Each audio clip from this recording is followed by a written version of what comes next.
Jadi kalau bicara masalah yang paling utama dan mendasar di Kabupaten Klaten hari ini adalah infrastruktur, Bapak. Karena dengan adanya proyek tol yang beberapa tahun ini ada di Kabupaten Klaten, ternyata jalur distribusinya ini mulai dari Tambang Uruk dan pasirnya ini menuju ke ruas tol ini merusak jalan luar biasa. Tadinya yang jalan di Kabupaten Klaten 70%-an lebih baik, sekarang berbalik menjadi 70% lebih rusak. Maka dari itu kemudian ke depan harus ada percepatan dari Bupati terpilih ini untuk kemudian menyelesaikan permasalahan ini. Meskipun tidak sepenuhnya 100% tanggung jawab dari Kabupaten, karena memang ini sudah ada perjanjian MOU dengan PT JMM selaku operator dari tol ini ya. Nanti sebagian mungkin dipus untuk kemudian mereka segera menyelesaikan, sebagian kemudian Pemda Klaten yang kemudian harus segera bergerak cepat untuk kemudian menyelesaikan infrastruktur. Karena infrastruktur ini tidak hanya kemudian untuk warga masyarakat Kabupaten Klaten sendiri, tapi juga sekaligus di sisi lain ini dalam rangka kemudian mempush potensi yang dimiliki oleh Kabupaten Klaten, Bapak.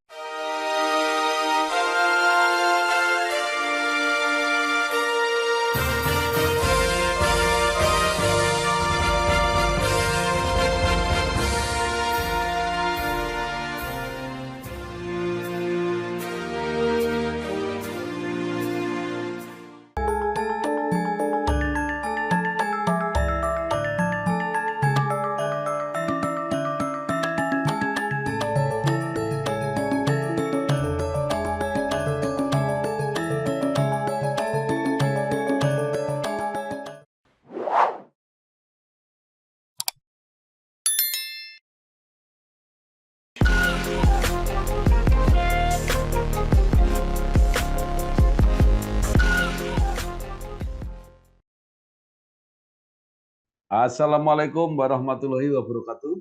Bersama saya Bambang Sadiono di kanal Inspirasi Jawa Tengah. Mudah-mudahan kanal ini selalu bisa memberi inspirasi, motivasi, dan edukasi. Kami sedang mempersiapkan beberapa video wawancara untuk ikut memantau dinamika kabupaten kota di dalam pilkada serentak, termasuk pemilihan bupati dan wakil bupati Klaten periode 2024-2029. Saat ini saya sudah bersama dengan salah seorang tokoh di Kabupaten Klaten, yaitu Bapak Hamenang Wajar Ismoyo, Sarjana Ilmu Komunikasi SIKOM, Ketua DPRD Kabupaten Klaten. Apa kabar Pak Hamenang? Alhamdulillah, saya Pak Pripun, kabar sehat? Ya, sami-sami sehat. Hamenang Wajar Ismoyo lahir di Klaten 26 November 1988. Kemudian menyelesaikan pendidikan di S1 FISIP Universitas Atmajaya, pernah bekerja sebagai pembawa berita di sebuah stasiun televisi, kemudian meneliti karir di bidang politik, bergabung dengan PDIP Klaten, menjadi caleg dan terpilih menjadi anggota DPRD Klaten periode 2014-2019, menjadi ketua DPRD Klaten 2019 sampai 2024, dan pada Pileg 2024 ini terpilih kembali untuk Alhamdulillah. menjadi anggota DPRD Kabupaten Klaten. Nah, Pak Menang mungkin bisa menambah hal-hal yang terlewat atau hal yang menarik sepanjang karir sampai saat ini. Monggo. Di sisi lain, kami selain berkarir sempat di TV, sebelumnya sebenarnya kami sudah masuk di politik terlebih dahulu. Jadi mulai memang SMA itu sudah senang. Dan kemudian pada saat kuliah itu kami sudah masuk lebih dalam lagi. Pas masa-masa terakhir SMA itu sudah sempat di sekretaris di tingkat desa Ranting. Kemudian pada saat kuliah kami sudah menjadi ketua PAC tingkat kecamatan kurang lebih selama 2 periode 10 tahun. Kemudian di masa yang periode kedua alhamdulillah terpilih menjadi anggota DPRD, dan pada saat menjelang jadi ketua DPRD alhamdulillah sudah naik di DPC Kabupaten Klaten. Sehingga di sisi politik, di sisi PDI Perjuangan kami juga merintis juga dari mulai di tingkat paling bawah di desa. Alhamdulillah saat ini bisa sampai di DPC sebagai wakil ketua bidang komunikasi politik. Baik, sebagai wakil ketua DPC PDIP Kabupaten Klaten, mungkin bisa bercerita tentang perolehan suara atau kursi DPRD Kabupaten Klaten pada Pileg 2024 dan kemudian kira-kira proyeksinya di Pilkada 2024 seperti apa, Pak Amenang?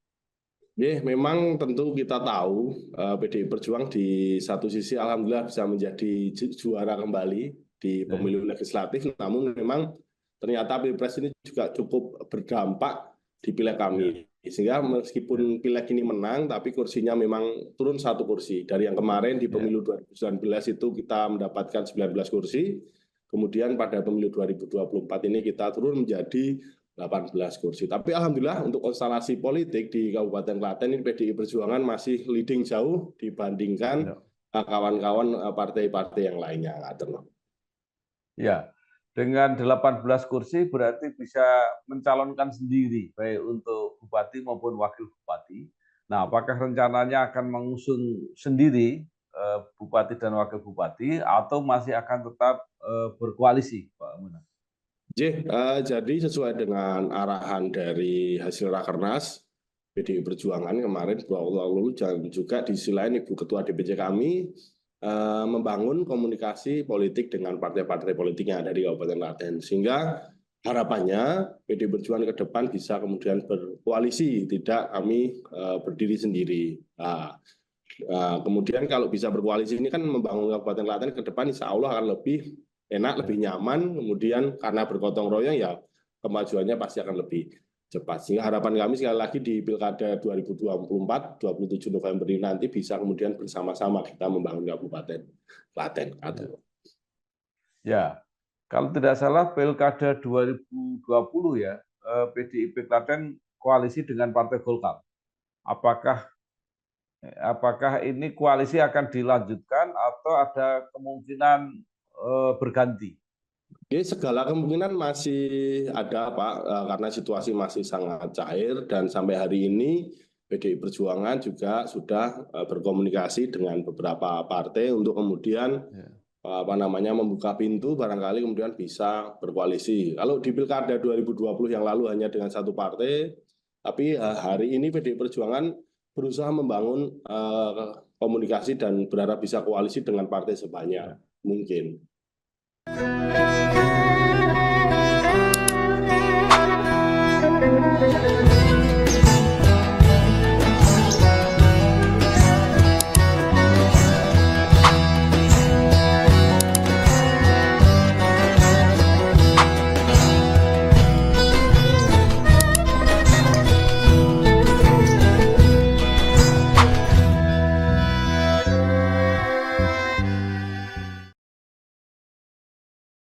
Ya, nah PDI Perjuangan juga pasti membuka pendaftaran untuk para calon. Nah, mungkin bisa diceritakan. Nah, tetapi bagaimana dengan prioritas untuk kader sendiri? Karena jumlah kursinya juga sangat besar, Pak. Jadi sesuai dengan dawuh dari DPP dan DPD, sesuai tahapan yang ada, beberapa waktu lalu DPC PDI Perjuangan Kabupaten Klaten sudah membentuk kemantrian dalam rangka pembukaan penjaringan daftar bakal calon bupati dan wakil bupati. Dan kebetulan waktu itu yang ditunjuk Ibu Ketua adalah kami, karena sesuai dengan tupoksi kami, wakil ketua bidang komunikasi politik. Dan alhamdulillah pada saat tahapan pembukaan pendaftaran ini berjalan, baik internal maupun eksternal, minatnya cukup banyak, Bapak. Jadi ada 16 calon yang kemudian mendaftarkan diri di PDI Perjuangan, di mana kemudian sampai batas akhirnya ada 13 calon yang mendaftarkan diri. Di situ 13 calon itu ada yang dari internal, ada yang dari eksternal, ada yang mendaftar bupati, kemudian ada yang juga mendaftar wakil bupati. Tahapan di DPC sudah selesai seperti itu, administrasi kita selesaikan, kemudian kami kirim ke DPD dan DPP. Lah, tahapan selanjutnya adalah nanti biasanya DPD akan kemudian memanggil satu persatu bakal calon ini untuk melaksanakan fit and proper test di DPD. Kemudian nanti akan kemudian hasilnya dikirimkan ke DPP, sampai pada akhirnya nanti akan ada rekom yang muncul dari induk partai di DPP. Ya, ada pendaftar dari luar partai, ada dari internal partai. Nah, bagaimana dengan Pak Amenang sendiri? Kebetulan sebenarnya kami itu jujur saja Bapak tidak ada keinginan untuk ke arah sana awalnya, karena memang alhamdulillah di pemilu 2024 di pileg itu kami ditugaskan oleh partai untuk kembali mencalonkan diri, dan alhamdulillah mendapatkan suara terbanyak versi partai, versi komandante, sehingga kami berpikir ya sudah, kami di situ. Namun karena dorongan dari kawan-kawan sejawat kami, baik itu dari internal partai maupun dari teman-teman komunitas, anak muda, sehingga pada saat kami berada di Jakarta mengikuti Rakernas, ternyata teman-teman anak muda ini mengambilkan formulir, dan kemudian setelah kami pulang memaksa untuk kemudian kami mengembalikan formulir diisi ke DPC, yang kemudian kami berbondong-bondong ditemani sekitar 300-an kawan-kawan anak muda dari berbagai komunitas ya. Kemudian setelah itu ternyata semakin seru dan diskusinya semakin menarik, dan mereka cukup berharap banyak ada percepatan pembangunan di Kabupaten Klaten ke depan. Maka kami ya bismillah, kemudian kami berani mempercalonkan diri sebagai bakal calon bupati. Pak Amenang, selain Pak Amenang, ada lagi nggak dari internal PDIP? Oke, dari internal kebetulan ada beberapa nama, dan hampir semuanya senior. Ada Pak Aris Prabowo, kemudian ada Pak Aris Widiarto, kemudian juga ada Pak Edi Sasongko, ada Bu Hajah Hartanti. Nanti penentunya di DPP, siapa yang akan ditugasi? Jadi informasi terakhir yang kami dapat untuk 2 hari ini atau seminggu ke depan ini mulai fit and proper test di DPD. Nah, setelah itu mungkin nanti akan dikirim ke DPP, kemudian mekanisme akan di DPP seperti apa, dan kemudian akhirnya pada nantinya akan muncul rekom dari DPP. Kalau yang dari luar partai atau dari orang yang dari profesional atau dari yang sama sekali tidak mewakili partai, siapa saja yang daftar? Kalau yang sama sekali tidak mewakili partai, seingat saya ada Pak Sekda, Mas Jajang Priyono, yang saat ini masih menjabat sebagai Sekda. Kemudian ada Purna ASN Kepala Dinas Pendidikan dulu. Terus kemudian ada 2 atau 3, saya agak lupa. Tapi kami lihat yang semangat untuk mencalonkan menjadi bakal calon bupati Pak Sekda, karena terbukti gambarnya sudah ada di hampir seluruh wilayah di Kabupaten Klaten. Nah, kalau di luar yang mendaftar di PDIP, artinya yang sudah mulai kelihatan muncul di lapangan atau mendeklarasikan diri, siapa saja Pak tokoh-tokohnya? Tentu saja petahana, Wakil Bupati Klaten Bapak Yoga Hadaya, kebetulan beliau Ketua Golkar, karena sepertinya beliau di mana-mana deklarasinya sudah calon bupati, ya kemungkinan besar berarti mungkin akan tidak bersama dengan kami lagi mungkin gitu. Terus kemudian di sisi lain juga sudah ada yang 2 kali nyalon bupati, Pak One, sebenarnya juga saya lihat ada beberapa gambarnya juga di lapangan. Di sisi lain juga ada ketua-ketua partai lain seperti PKB yang juga pasang gambar di Kabupaten Klaten. Ya menarik, cukup seru hari ini Pak. Selain itu juga ada kaum profesional, purnawirawan polisi yang juga sepertinya gambarnya banyak, tapi memang tidak mendaftar lewat PDI Perjuangan.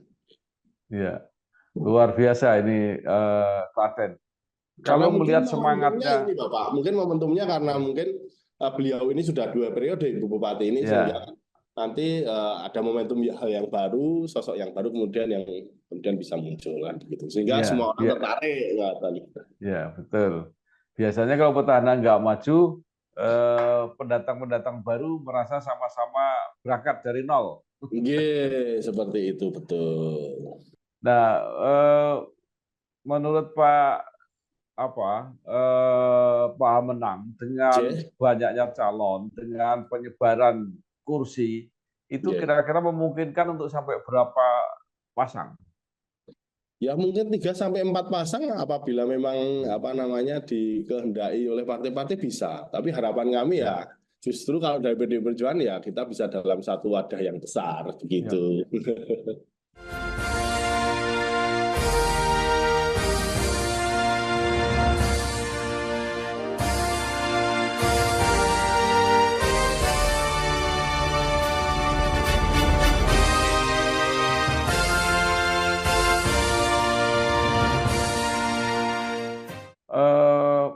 Ketika pileg tadi disebutkan oleh Pak Amenang, ada pengaruh pilpres.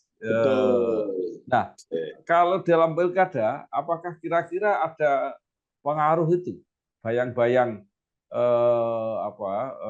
Pilpres ini kok paling tidak koalisinya lah, koalisi Pilpres berpengaruh atau tidak kira-kira? Kalau bicara bayang-bayang tentu ada, Pak. Tidak mungkin Ya, tidak ada karena masih cukup hangat baru bulan Februari kemarin. Tapi ya, kita sebagai ya, seorang petarung ya harus ya, move on segera untuk kemudian mempersiapkan ya, diri di pilkada kali ini. Dan kami lihat untuk koalisi masih sangat cair. Artinya kemarin ya, koalisi yang terbangun di pilihan presiden itu bisa jadi berbeda dengan nanti koalisi di pilkada. Terbukti di beberapa tempat juga bahkan di Jakarta kan ya, konstelasi politik juga masih sangat cair ya, begitu. ya, Artinya pun juga di Kabupaten Klaten kemungkinan besar juga akan sangat cair. Hari ini kami sudah cukup dekat dengan saudara-saudara kami di Gerindra, PKS, ya. PKB, cukup dekat lah. Tinggal mungkin barangkali ke depan push, kemudian kita bisa dalam sebuah naungan besar. Syukur-syukur semuanya bisa bergabung menjadi satu. Ya, Bagus sekali. harapan kami begitu. Tapi Ya. apakah terjadi atau Kalau tidak ya nanti dilihat. 2020 calonnya bergabung jadi satu ya pada waktu 2020. Enggak. 2020 itu 3 calon, kemudian Oh, pilkada sebelumnya juga 3 calon. Kalau yang ya. 2020 kemarin kami bersama dengan Golkar. Nah, ini pilkada serentak. Jadi Iya, mungkin ada hubungannya baik langsung maupun tidak langsung dengan Pilgub. Kalau tidak salah Bu Bupati Ketua PDIP Klaten mendaftar di PDIP Jawa Tengah sebagai calon wakil wakil gubernur. gubernur kalau tidak salah. Iya. Nah, itu nanti berpengaruh atau tidak di dalam pilkada Klaten?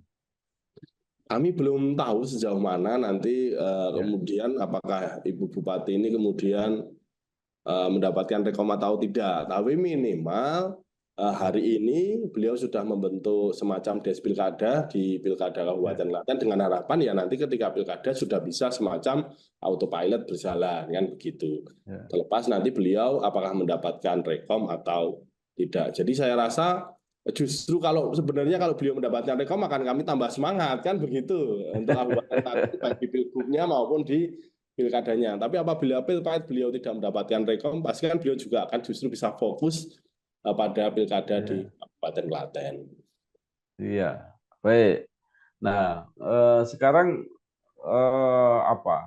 mengenai tema-tema yang akan diperjuangkan. Jadi artinya J. bahwa semua akan menjadi pemimpin, menjadi bupati, ini pasti untuk menyelesaikan masalah. Nah, Pak Betul. Amenang yang sudah menjadi ketua DPRD pasti memahami apa sebenarnya masalah J. Klaten yang sangat mendesak atau menunggu untuk diselesaikan 5 tahun yang J. akan datang. J.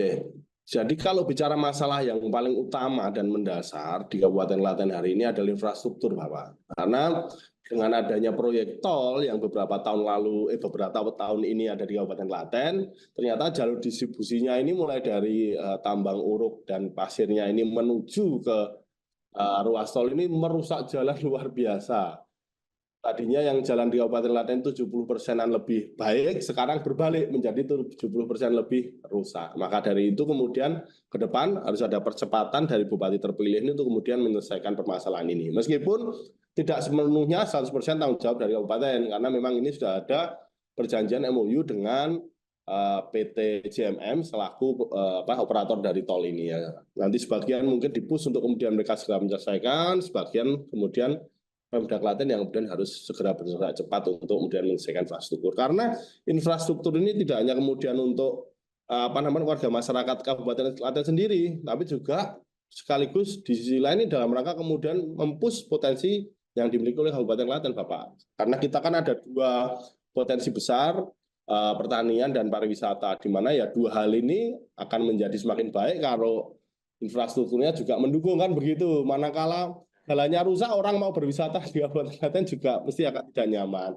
Jalur distribusi berkaitan dengan pertanian juga akan terkendala begitu. Kemudian UMKM yang kemudian mau bergerak dengan cepat ya juga akan kesusahan. Nah, memang PR utamanya adalah infrastruktur ini.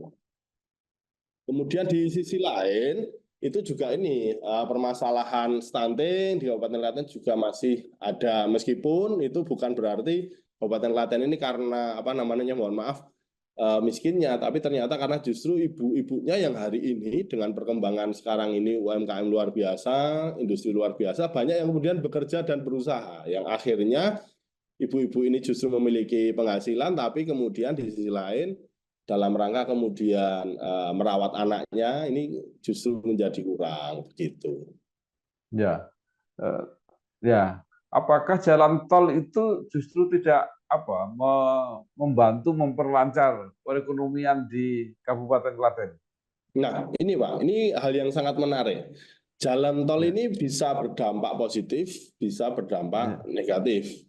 Berdampak positif ketika kita bisa kemudian memanfaatkan jalan tol yang ada ini menjadi sebuah saluran untuk kemudian warga masyarakat dari luar Klaten bisa datang ke Klaten dengan mudah. Begitu juga warga masyarakat Kabupaten Klaten mendistribusikan hasil-hasil buminya dan UMKM setelah yang lain-lainnya bisa keluar dengan cepat. Tapi menjadi kemudian negatif manakala sudah terjadi juga di areal Pantura dan lain sebagainya karena tidak siap, kemudian ya akhirnya kita hanya menjadi dilewati saja. Karena bisa jadi orang mau ke Jogja ya sudah langsung ke Jogja tanpa perlu mampir ke Klaten. Orang mau ke Solo ya sudah ke Solo saja, nggak usah langsung mampir ke Klaten. Artinya ini bisa menjadi sebuah hal yang positif, tapi juga rawan menjadi hal yang negatif. Klaten rawan menjadi sepi. Makanya momentumnya ini adalah pilkada ini akan menentukan betul Klaten 5 tahun ke depan ini akan semakin ramai atau justru akan menjadi sepi.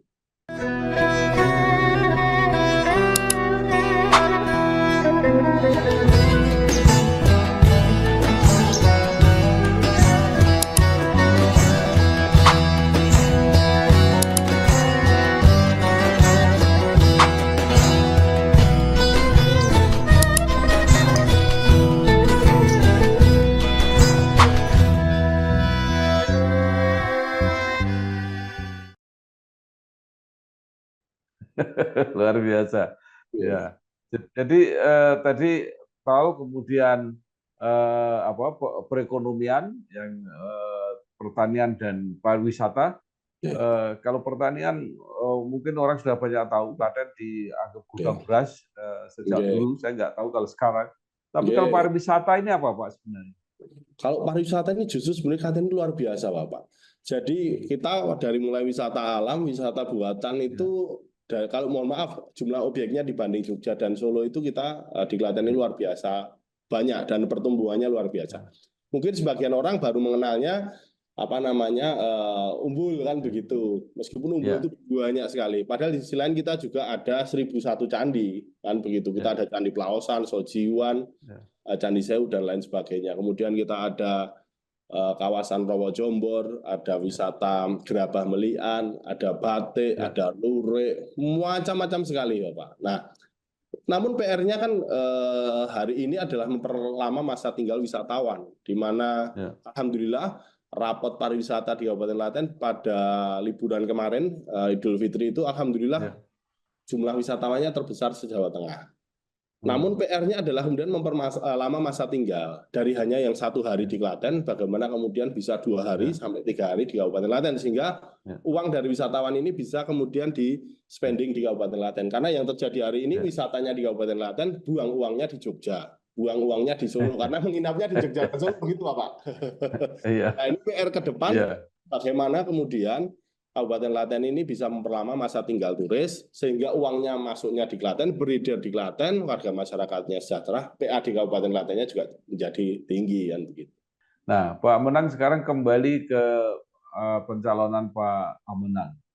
Kalau Pak Amenang maju dan akhirnya terpilih dan jadi, secara singkat apa yang bisa disampaikan kepada masyarakat yang akan dilakukan oleh Pak Amenang nanti?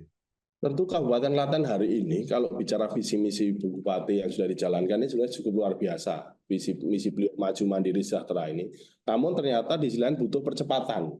Butuh beberapa percepatan yang kemudian akhirnya nanti Kabupaten Klaten bisa bersaing dengan Jogja dan Solo. Kami melihat progres Klaten sudah luar biasa, tinggal mungkin ada sedikit pergeseran-pergeseran anggaran agar nanti bisa lebih fokus dalam rangka menyelesaikan masalah-masalah di Kabupaten Klaten. Taruhlah beberapa tahun terakhir kita ini kan sibuk dengan bangunan-bangunan besar yang memang ya juga dibutuhkan, tapi bagaimana kemudian anggaran ini misalnya bisa di-switch untuk menyelesaikan permasalahan mendasar dulu, ya infrastruktur itu akan jauh lebih baik. Dan masyarakat langsung merasakan impact-nya, oh permasalahannya bisa teratasi. Tadi yang pertama itu Pak, jalan infrastruktur. Kemudian yang kedua, sebuah kota itu berkembang, biasanya permasalahan utamanya adalah persampahan. Nah, jangan sampai hari ini yang sudah terjadi di Jogja, di mana masalah persampahan ini sudah mulai dirasakan, kita sebelum menjadi kota yang besar, kita harus selesaikan terlebih dahulu.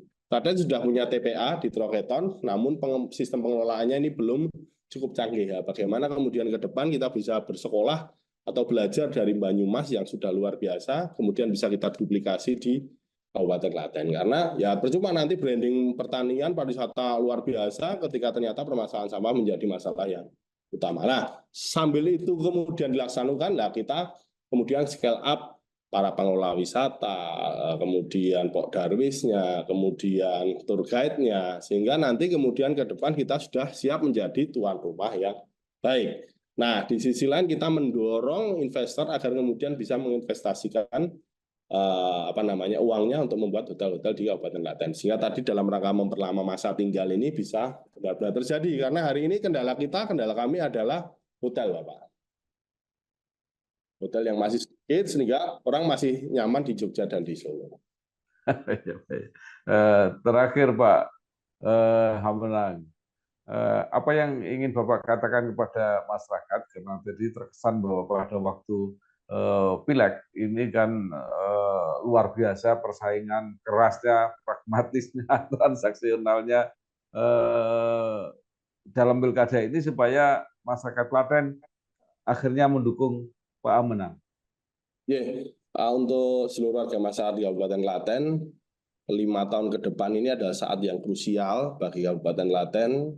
Karena apa? Karena ya ini nanti adalah bupati, wakil bupati yang bisa membawa Kabupaten Klaten ke depan akan lebih maju atau justru akan menjadi terjun bebas. Maka dari itu, pada saatnya nanti di pemilu kada 27 November 2024, ketika proses pilkada sudah mulai, nanti di 27 Agustus, mohon warga masyarakat Kabupaten Klaten, khususnya yang memiliki hak pilih di Kabupaten Klaten, untuk benar-benar serius mencermati nanti para calon-calon yang kemudian resmi mendaftarkan diri KPU untuk dicek rekam jejaknya, kemudian dipelajari betul visi misinya, dan dengan harapan nanti kemudian pada akhirnya pada 27 November, jenengan semua bisa berbondong-bondong ke TPS untuk kemudian memilih calon yang benar-benar sesuai hati nurani penjenengan, tanpa perlu embel-embel pragmatisme dan lain sebagainya, tapi yang benar-benar insya Allah amanah dan istiqomah dalam rangka kemudian memperjuangkan warga masyarakat Kabupaten Klaten ke depan agar Klaten lebih maju. Ya, baik. Terima kasih sekali Bapak Hamenang Wadjar Ismoyo, Sami-sami Bapak. Ketua DPRD Kabupaten Klaten, yang telah mempersiapkan diri untuk mengabdi kepada Kabupaten Klaten dengan mencalonkan sebagai bupati. Mudah-mudahan prosesnya lancar dan kalau terpilih benar-benar bermanfaat untuk sebesar-besarnya untuk masyarakat Klaten. Amin. Terima kasih. Selamat berjuang. Wassalamualaikum warahmatullahi wabarakatuh. Waalaikumsalam warahmatullahi wabarakatuh.